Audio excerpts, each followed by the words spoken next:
Hello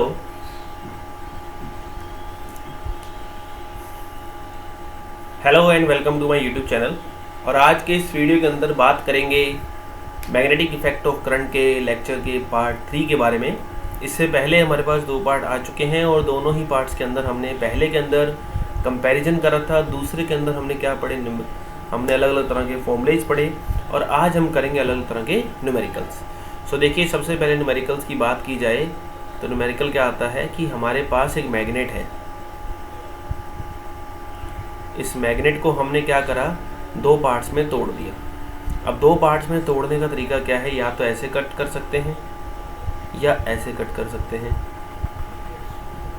तो पहले magnet का डायपोल मोमेंट द्विध्रुव आघूर्ण कितना था, m0 था, इनिशियल डायपोल मोमेंट, प्रारंभिक द्विध्रुव आघूर्ण कितना था हमारे पास, जो है m0 था। 2 भागों में काटने के बाद जब हमने इसे यूं काट दिया, इस तरह से 2 भागों में काट दिया, या मान लीजिए हमने इसे यूं काट दिया, तो इसका द्विध्रुव आघूर्ण क्या रह जाएगा, ये हमसे पूछ रहा है। नया द्विध्रुव आघूर्ण हमसे पूछा गया है।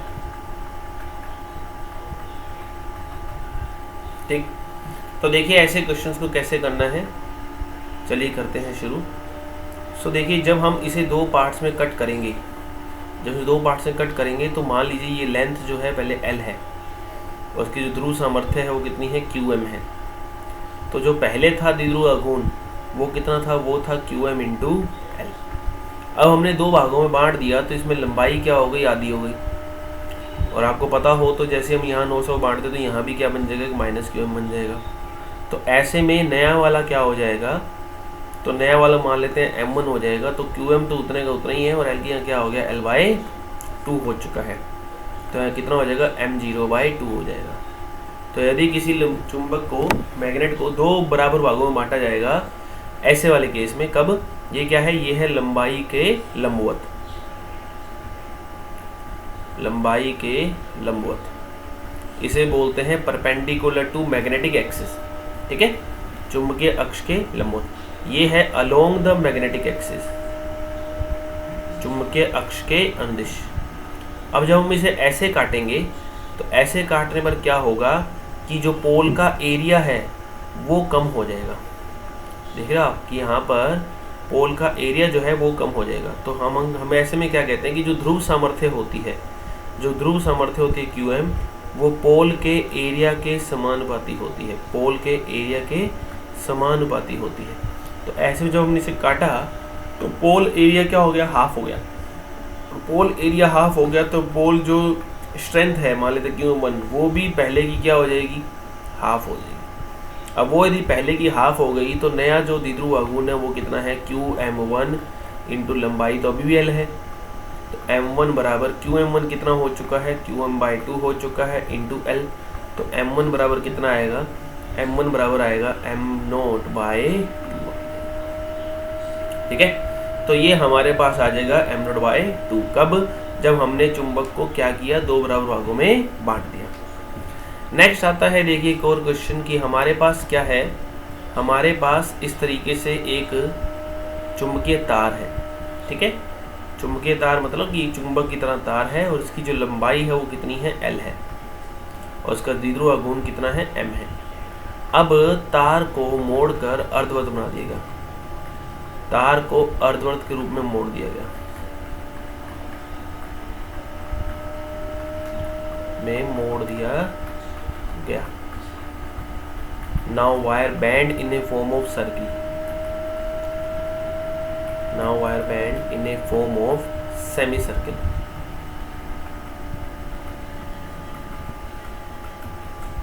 ठीक है, अब हमसे क्या पूछ रहा है, तो बताओ नया डायपोल मोमेंट क्या होगा। तो आपको न्यू डायपोल मोमेंट आपको बताना है, नया द्विध्रुव आघूर्ण क्या होगा ये आपको बताना है इसके अंदर। ठीक है, तो देखिए कैसे करना है इसे। आंसर की यदि हम बात करें तो जब हमने इसे ऐसे मोड़ दिया तो यहाँ आ गया -QM, यहाँ आ गया +QM, और पोल्स के बीच की दूरी अब कितनी हो चुकी है, 2r हो चुकी है। ठीक है, r यहाँ क्या है, r है यहाँ त्रिज्या।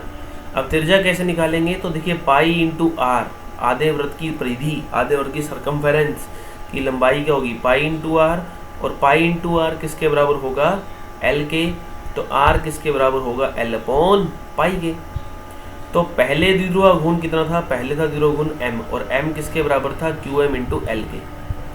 अब द्विध्रुव घूर्ण कितना हो जाएगा, अब द्विध्रुव घूर्ण हो चुका है m1, तो m1 के लिए qm की जगह तो qm आ गया, और l की जगह क्या आ जाएगा, l मतलब दोनों ध्रुवों के बीच की दूरी की जगह क्या आ जाएगा, 2r आ जाएगा।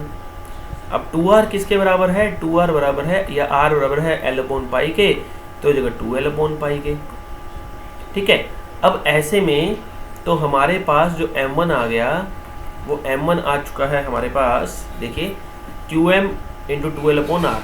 सो हम इसे लिख सकते हैं m को qm into l into 2 upon, देखिए क्या है हमारे पास, पाई, तो यहाँ है पाई। तो ऐसे में qm इंटू एल क्या है, पहले का, तो हो जाएगा 2m0 अपॉन पाई। तो ये हमारे पास आ जाएगा दूसरे न्यूमेरिकल का आंसर। ठीक है, चलिए नेक्स्ट क्वेश्चन करते हैं। देखिए नेक्स्ट क्वेश्चन क्या आता है कि एक वायर है हमारे पास इस तरीके से, और कुछ ही वायर ऐसी है, इस वायर में यूं करंट जा रहा है, A B C D E, ठीक, यूं करंट जा रहा है। तो आपको बोला गया, क्या बोला गया कि इसके अंदर बिंदु O पर चुंबकीय क्षेत्र बताइए। तो बिंदु O पर मैग्नेटिक फील्ड हमें ज्ञात करना है।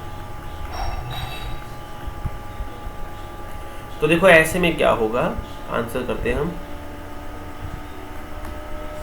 तो देखिए हमें करना है बिंदु O पर चुंबकीय क्षेत्र ज्ञात करना है। तो जब बिंदु O पर चुंबकीय क्षेत्र में ज्ञात करना होगा, तो देखिए ऐसे में क्या होगा, ए बी के कारण O पर मैग्नेटिक फील्ड क्या होगा, वो होगा 0। क्यों 0? क्योंकि मैग्नेटिक फील्ड हमेशा वायर के चारों तरफ बनता है। इसे प्रीवियस सेक्शन में भी आया है इस बात के बारे में कि ए बी के कारण मैग्नेटिक कितना होगा, 0 होगा। अब डी ई के कारण क्या होगा, डी ई के कारण मैग्नेटिक फील्ड क्या होगा, डी ई के कारण भी O पर मैग्नेटिक फील्ड कितना होगा, 0 होगा। अब हमें किसी का निकालना है बी सी डी के कारण, तो बी सी डी के कारण कितना होगा। सो देखिए आधी वायर है ना, आधा वृत्त है, आधा वृत्त आधी वलय है, तो आपको वलय का फॉर्मूला लास्ट प्रीवियस शेड्यूल के अंदर बताया मैंने, के आई अल्फा अपॉन आर। सो के आई अल्फा क्या होता है, केंद्र पर बनाया गया कोण। तो केंद्र पर कितना कोण बना रही है आधी रिंग, केंद्र पर कितना कोण बनाएगी आप सोचिए, तो केंद्र बनाएगी हमारे पास 2r। ठीक है, तो केंद्र बनाएगी हमारे पास पाई। तो ऐसे में यदि केंद्र पाई कोण बनाएगी हमारे लिए, तो देखिए क्या होगा, देखिए ये केंद्र कितना कोण बना रही है हमारे पास, पाई कोण बना रही है। तो ऐसे में हमारे पास यहाँ क्या आ जाएगा, पाई आ जाएगा। तो हमारे पास क्या आ जाएगा, नेट मैग्नेटिक फील्ड B1 बराबर के आई पाई, या B1 बोल दो अपॉन आर। के कितना होता है, म्यू नॉट अपॉन 4 पाई। तो पाई से पाई क्या हो जाएगा, कट जाएगा, तो कितना आ जाएगा, mu naught into I upon 4 into R. इससे पहले इन दोनों के कारण मैग्नेटिक फील्ड कितना है, 0 है। सो नेट मैग्नेटिक फील्ड क्या होगा, नेट मैग्नेटिक फील्ड होगा 0 plus mu naught into I upon 4 into r. So net magnetic field आ जाएगा ये B net equal to mu naught into I upon 4 into r. So ये आएगा हमारे पास नेट मैग्नेटिक फील्ड किसके ऊपर, केंद्र के ऊपर। अब इस मैग्नेटिक फील्ड की डायरेक्शन कैसे निकालेंगे, तो उसके लिए हम यूज़ करेंगे right hand thumb rule. Right hand thumb rule क्या है, उंगलियों को घुमाएं धारा की दिशा में, उंगलियों को घुमाएं धारा की दिशा में, तो अंगूठा अंदर की ओर जा रहा है, तो ये हमारे पास आंसर आ जाएगा। ठीक है, तो ये इस तरीके से हम क्या करते हैं, ऐसे न्यूमेरिकल किए जाते हैं। नेक्स्ट देखिए आपके पास क्या आएगा, नेक्स्ट आएगा हमारे पास एक और न्यूमेरिकल करते हैं। देखिए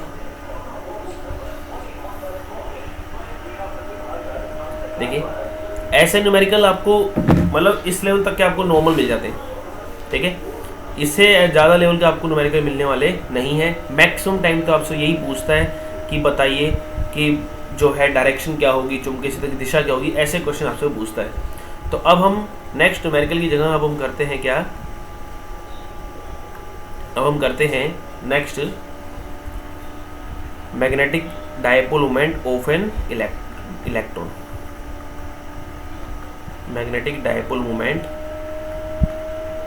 ऑफ एन इलेक्ट्रॉन, एक इलेक्ट्रॉन का द्विध्रुव आघूर्ण। इसका थोड़ा सा आपको डेरिवेशन भी कराऊंगा। डेरिवेशन इसलिए क्योंकि इसमें फॉर्मूले एक नहीं है, फॉर्मूले 2-3 बनते हैं इस फॉर्मूले का। तो आपको इसलिए डेरिवेशन के अंदर अलग अलग फॉर्मूले आएंगे, तो आपको ये याद रखना कैसे आया वो। देखो कि एक ही न्यूक्लियाई है, नाभिक है, नाभिक के चारों ओर एक इलेक्ट्रॉन चक्कर लगा रहा है। जब इलेक्ट्रॉन चक्कर लगाएगा तो इससे क्या बनेगा, करंट बनेगा। करंट किस दिशा में बनेगा, करंट इस दिशा में बनेगा। कितना बनेगा तो आप बताइए मुझे एक बार। हालांकि मैंने आपको 3rd चैप्टर के फर्स्ट वीडियो के अंदर ही आपको मैंने बताया है करंट इलेक्ट्रिसिटी के अंदर। तो उसके लिए क्या फॉर्मूला बनेगा, देखिए तो आई बराबर होता है Q/T। Q होता है क्या, E, क्योंकि एक इलेक्ट्रॉन है और एक चक्कर पूरा करने में समय कितना लगेगा, डिस्टेंस 2πr, r क्या है यहाँ रेडियस, अपॉन स्पीड v। तो कितना धारा बहेगी इलेक्ट्रॉन कारण, EV/2πr। तो आपको एक तो ये फॉर्मूला याद रखना है। अब हमें द्विध्रुव आघूर्ण का सूत्र वलय के कारण कितना होता है, वो होता है NiA। n कितना हो जाएगा 1, तो m बराबर कितना हो जाएगा, I/A हो जाएगा। I का फॉर्मूला हम रख चुके हैं। I का फॉर्मूला क्या है, EV/2πr इंटू A क्या है हमारे पास, एरिया कितना हो गया, πr²। तो पाई से पाई कट जाएगा, r से एक r कट जाएगा, तो m का फॉर्मूला आएगा EVR/2। लो जी, पहला फॉर्मूला ये आ गया। कई इसे QVR/2 भी कहते हैं। तो ये डायपोल मोमेंट द्विध्रुव आघूर्ण का फॉर्मूला है। कब, जब एक आवेश क्या नाभिक के चारों ओर v वेलोसिटी से चल रहा होगा या v चाल से चल रहा होगा। नेक्स्ट आता है, यदि हम, ये तो आगे हमारे पास किसका फॉर्मूला, द्विध्रुव आघूर्ण का सूत्र। नेक्स्ट आता है हमारे पास क्या, देखिए नेक्स्ट आता है इसी के अंदर ही, यदि हम m का, m मतलब द्रव्यमान का ऊपर से मल्टीप्लाई कर दें, किसके द्रव्यमान का, इलेक्ट्रॉन के द्रव्यमान का, तो ये ऐसा बन जाएगा। अब MVR क्या होता है, MVR होता है कोणीय संवेग, या ये होता है L, या होता है ये एंगुलर मोमेंटम। तो यदि ऐसा है तो MVR बराबर बन जाएगा L, तो ये फॉर्मूला फिर से नया आ जाएगा EL/2m। लो जी, एक और फॉर्मूला बन गया। ठीक है, अब नेक्स्ट क्या आता है, नेक्स्ट आता है बोर मॉडल से हमने पढ़ा है, बोर मॉडल से हमने क्या पढ़ा है, तो बोर मॉडल से हमने पढ़ा है कि MVR या L बराबर क्या होता है, NH/2π होता है। तो ऐसे में हमारे पास m का फॉर्मूला क्या आ जाएगा, E/L की जगह हम क्या रख देंगे, NH/2π। और पहले से देखिए कितना था, पहले से 2m था, तो यहाँ 2me आ जाएगा। तो हमारे पास क्या आ जाएगा, NE/H/4πme। अब देखिए हमें यहाँ E का मान भी पता है, H का मान भी पता है, पाई का मान भी पता है, ME का मान भी पता है। E का मान होता है 1.6 × 10⁻19, H का मान 6.63 × 10⁻34, पाई 3.14, ME 9.1 × 10⁻31 kg। सारी वैल्यूज हमें पता है। तो जब हम सारी वैल्यूज रखेंगे तो इसको एक नया नाम दिया गया, क्या, म्यूबी। इस म्यूबी को क्या बोलते हैं, इस म्यूबी को हम बोलते हैं बोर मैग्नेटोन। कई बार आपसे सीधा सीधा इसका पूछा जाता है, बोर मैग्नेटोन का मान क्या होता है। तो आप इसको याद रखें, म्यूबी इसे हम कहते हैं। और इसका मान कितना होता है, तो म्यूबी का मान देखिए कितना होता है, म्यूबी का मान होता है हमारे पास, म्यूबी 9.27 × 10⁻24। ये हमारे पास क्या होता है, इसका मान होता है, सॉरी -24, ये इसका मान होता है हमारे पास। और यूनिट किसमें होती है, एम्पियर मीटर स्क्वायर में होती है। तो देखिए हमारे पास m के कितने फॉर्मूले बन गए। एक साथ यदि मैं लिखूं तो एक फॉर्मूला तो हमने यहाँ से पढ़ा था, EVR/2। ठीक है, एक फॉर्मूला हमने पढ़ा EVR/2। फिर हमने क्या पढ़ा, EL/2m पढ़ा। फिर हमने क्या पढ़ा, N/μb पढ़ा। फिर हमने क्या पढ़ा, N/EH/4πme पढ़ा। यहाँ n क्या है, कक्ष संख्या। आपसे पहली कक्षा में, दूसरी कक्षा में, किसी भी कक्षा में पूछे तो आपको ये आना चाहिए। ठीक है, तो ये होता है हमारे पास क्या, वैल्यू किसकी, बोर मैग्नेटॉन की, और मैग्नेटिक डायपोल मोमेंट की हमारे पास वैल्यू होती है। चलिए, तो नेक्स्ट हमारे पास क्या आता है, ये कुछ छोटे मोटे न्यूमेरिकल्स थे, सॉरी फॉर्मूलेज थे। नेक्स्ट हमारे पास क्या आता है, नेक्स्ट आता है force on a moving charge. किसी आवेशित, किसी चलित मतलब चलते हुए आवेश पर, किसी चलित आवेश पर बल। तो देखिए क्या है कि मान लीजिए यदि चुंबकीय क्षेत्र है इस तरफ और मान लीजिए यहाँ हमारे पास एक इस तरह से एक आवेश प्रवेश करता है चुंबकीय क्षेत्र में, कितने डिग्री कोण पे, थीटा डिग्री कोण पे, कितनी वेलोसिटी से, v वेलोसिटी से प्रवेश करता है। तो v वेलोसिटी से हमारे पास ये क्या हुआ, प्रवेश करा, ठीक है। और कौन सा आवेश है हमारे पास, q आवेश है। तो ऐसे में इसके ऊपर एक बल लगता है और वो बल क्या होता है, F बराबर QVB साइन थीटा होता है, या फिर कह लीजिए कि इस बल का फॉर्मूला होता है F बराबर Q into V cross B होता है, ठीक है। F बराबर Q into V cross B होता है हमारे पास, ठीक है, ठीक है सर। तो ये बल कैसा है, एक सदिश राशि है और इसकी जो दिशा है कैसे निकाल सकते हैं, आइए उसके बारे में चर्चा करते हैं। तो देखिए बल की दिशा कैसे निकालते हैं, तो बल की दिशा left hand rule, Fleming left hand rule से निकाली जाती है। फेमस तो ये है वैसे, अदरवाइज और भी बहुत सारे हैं, वो आपको बताते हैं आगे। देखिए तो ये हमारे पास फ्लेमिंग लेफ्ट हैंड रूल है, आप देख सकते हैं तो इस तरह से। तो देखिए ये है हमारे पास मैग्नेटिक फील्ड, ये है हमारे पास थंब जो किसको बताएगा, फोर्स को बताएगा, और ये है हमारे पास करंट जो किसको बताएगा। आप इसको याद कैसे रख सकते हैं, इसको याद रख सकते हैं। देखिए ये यदि हम एक बार हटा दें इसे, ठीक है, तो यहाँ आ जाएगा क्या, यहाँ आ जाएगा magnetic field M, magnetic field M, ठीक है। तो देखिए क्या बन जाएगा, आपको बन जाएगा, यहाँ कर देता हूँ मैं मैग्नेटिक फील्ड की जगह यहाँ कर देता हूँ C मतलब करंट।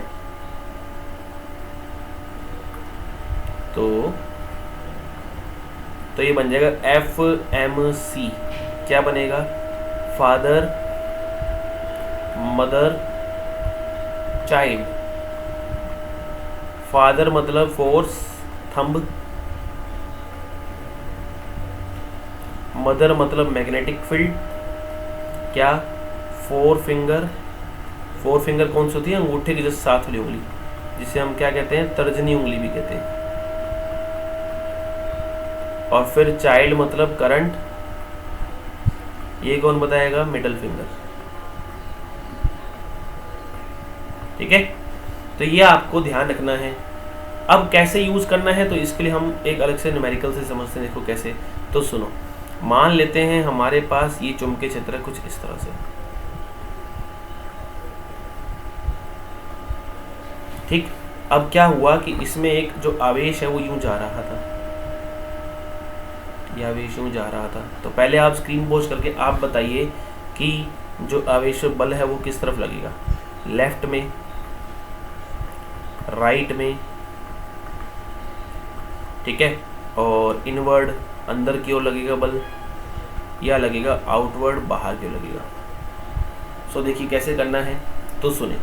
मैग्नेटिक फील्ड है इस तरफ, तो मैग्नेटिक फील्ड है इस तरफ, ठीक है। यदि आप थंब को देख पा रहे हैं, कैमरे में देख पा रहे तो वेलोसिटी है ऊपर की तरफ, तो वेलोसिटी है ऊपर की तरफ, तो फोर्स किस तरफ लगेगा, लेफ्ट हैंड रूल है देखिए, तो फोर्स किस तरफ लगेगा, अंदर की तरफ लगेगा। ये भी ना समझ आए तो देखो राइट हैंड की फिंगर को मैग्नेटिक फील्ड की तरफ रखें, की तरफ रखकर अंगूठे को वेलोसिटी की तरफ रखो, तब थंब क्या देगा, थंब फोर्स की डायरेक्शन देगा।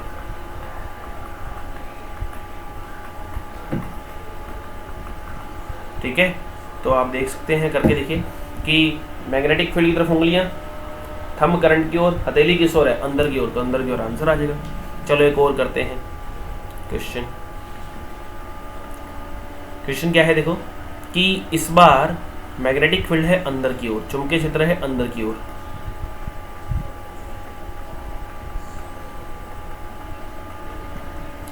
और एक आवेश जा रहा है यूं,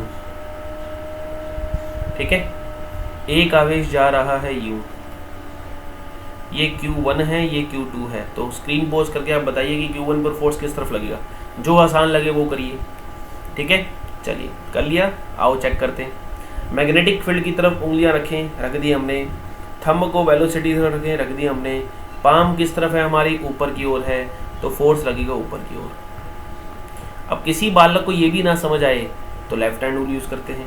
देखिए मैग्नेटिक फील्ड है अंदर की ओर, करंट है वेलोसिटी की ओर, तो थंब किस तरफ है, फोर्स की तरफ है। ये भी ना समझ आए तो उंगलियों को V से B घुमाओ, राइट हैंड की उंगलियों को V से B घुमाओ, उंगलियों को V से B घुमाइए की तरफ घुमाओ। कौन से हैंड की उंगलियों को, राइट हैंड की उंगलियों को। तो जो थंब होगा वो क्या बताएगा, थंब आपको बताएगा डायरेक्शन ऑफ फोर्स, ठीक है। ये इस तरह से आपको याद रखना है। तो थंब आपको डायरेक्शन फोर्स देगा। चलो अब नीचे वाले चेक करते हैं, कौन से चेक करें। चलो उंगलियों को V से B घुमाते हैं। V किस तरफ है, ऊपर की ओर, V किस तरफ है, ऊपर की ओर, B किस तरफ है, अंदर, B किस तरफ है, अंदर, तो फोर्स किस तरफ लगा, लेफ्ट साइड लगे, ठीक है। इस तरह से करना होता है। अब कुछ छोटे मोटे नोट हैं। नोट क्या, तो सुने कि यदि इलेक्ट्रॉन चुंबकीय क्षेत्र में प्रवेश करे, इलेक्ट्रॉन या नेगेटिव चार्ज, कोई भी इलेक्ट्रॉन जरूरी नहीं है, नेगेटिव चार्ज की बात करना चाह रहा हूं मैं, तब उसे पॉजिटिव मानकर आप रूल अप्लाई कर दो, रूल अप्लाई कर दो, नेगेटिव को पॉजिटिव मान लो, और एंड में फोर्स की डायरेक्शन को अपोजिट कर दो। जो भी आपके पास फोर्स की डायरेक्शन आए उसको अपोजिट कर दो,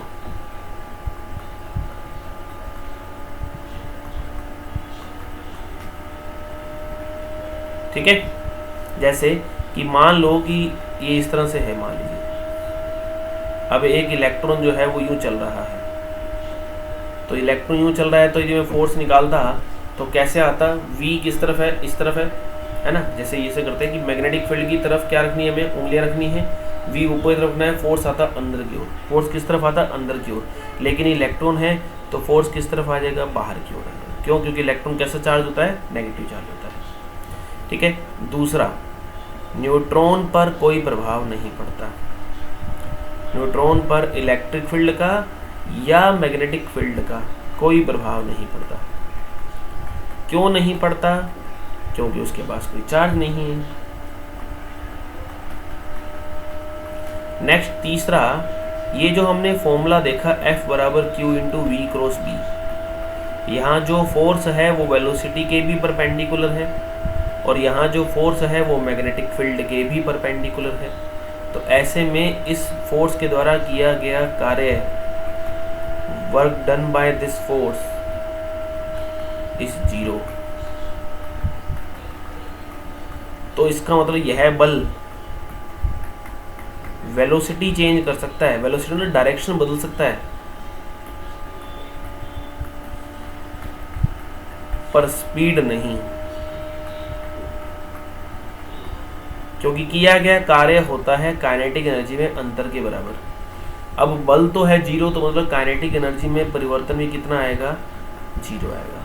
काइनेटिक एनर्जी कब परिवर्तित होती है, स्पीड के बदलने से, और स्पीड तो बदली नहीं, ठीक है, स्पीड तो बदली नहीं, तो इसलिए क्या होगा, काइनेटिक एनर्जी में परिवर्तन 0 है, और काइनेटिक परिवर्तन 0 है, तो इसलिए इस बल द्वारा किया गया वर्क डन में क्या होगा, 0 होगा, ठीक है। नेक्स्ट, यदि मान लो कोई एक चार्ज रेस्ट पर है तो उस पर ये फोर्स नहीं लगा सकता है, यदि कोई एक चार्ज रेस्ट पर है तो उस पर फोर्स नहीं लगा सकता है। तो एक दो क्वेश्चन आपको दे रहा हूँ और आपको बताना है कमेंट सेक्शन के अंदर कि इसके ऊपर लगने वाला फोर्स की वैल्यू कहाँ होगी और किस तरफ होगी। तो पहला क्वेश्चन है ये, दूसरे में मैग्नेटिक फील्ड है इस तरफ और चार्ज है हमारा अंदर की तरफ जा रहा है चार्ज, ठीक है, वेलोसिटी अंदर की तरफ है, तो फोर्स बताना है किस तरफ होगा। नेक्स्ट है मैग्नेटिक फील्ड इस तरफ है हमारा, ये फर्स्ट क्वेश्चन है, ये सेकंड है, मैग्नेटिक फील्ड इस तरफ है और अब हमारा इलेक्ट्रॉन जो है वो इस तरफ आ रहा है। फिफ्थ है हमारा मैग्नेटिक फील्ड अंदर की ओर है, सॉरी फोर्थ, मैग्नेटिक फील्ड हमारा अंदर की ओर है और एक इलेक्ट्रॉन जो है वो यूं जा रहा है, तो उसके ऊपर फोर्स किस तरफ से लगेगा। तो इन 4 के आंसर आपको कमेंट सेक्शन बताने हैं कि क्या होंगे। सो होप आपको आज का वीडियो अच्छा लगा होगा। सो पढ़ते रहिए बच्चों, ठीक है। Thank you, have a nice day. जय हिंद, जय भारत।